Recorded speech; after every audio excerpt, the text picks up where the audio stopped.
నమస్తే welcome to Sakshi sports నేను మీ కృష్ణబాల 2027 one day ప్రపంచ కప్ను లక్ష్యంగా చేసుకుని భారత జట్టులో కీలక మార్పులు చేయాల్సిన సమయం ఆసన్నమైందని టీమిండియా మాజీ wicket keeper batter Farokh Engineer అభిప్రాయపడ్డాడు. యువ సంచలనం 15 ఏళ్ల వైభవ్ సూర్యవంశీని వెంటనే వన్డే జట్టులోకి తీసుకొని రోహిత్ శర్మతో కలిసి ఓపెనర్గా పంపాలని సూచించాడు. ప్రస్తుత ఓపెనర్ శుభ్మన్ గిల్ను 4వ స్థానానికి పంపిస్తే మిడిల్ ఆర్డర్ మరింత పటిష్టంగా మారుతుందని ఫరూక్ చెప్పాడు. పీటీఐతో మాట్లాడిన ఫరూక్ ఇంజనీర్ నా దృష్టిలో ఆదర్శవంతమైన బ్యాటింగ్ లైనప్ అంటే రోహిత్ శర్మ, వైభవ్ సూర్యవంశీ ఓపెనింగ్ చేయాలి అని అన్నాడు. దీనివల్ల లెఫ్ట్ రైట్ కాంబినేషన్ కుదురుతుంది. కోహ్లీ 3వ స్థానంలో, గిల్ 4వ స్థానంలో రావాలని సూచించాడు.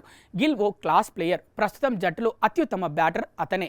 కానీ అతను బంతిని ఎక్కువగా గాల్లోకి లేపే రకం కాదు. అందుకే మిడిల్ ఆర్డర్లో 4వ స్థానం అతనికి సరిగ్గా సరిపోతుందని చెప్పాడు.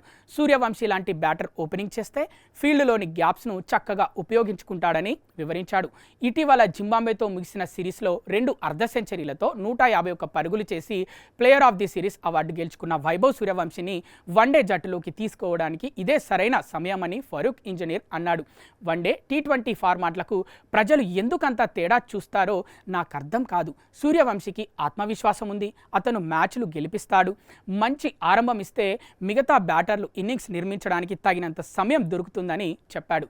వైభవ్ సూర్యవంశీ ఓ మేధావి అని, అతన్ని అతిగా కోచింగ్ చేసి పాడు చేయొద్దని ఫరూక్ ఇంజనీర్ హెచ్చరించాడు. కొద్దిగా షార్ట్ ఆఫ్ లెంత్ పడినా సూర్యవంశీ దానిని సిక్సర్గా మలచగలడు. అతను తన తప్పుల నుంచి నేర్చుకున్నాడని చెప్పాడు.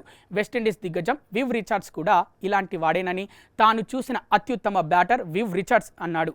సూర్యవంశీకి అండగా నిలవండి. అతడు భవిష్యత్తులో భారత జట్టుకు ఒక గొప్ప ఆస్తి అవుతాడని ఫరూక్ ఇంజనీర్ చెప్పుకొచ్చాడు.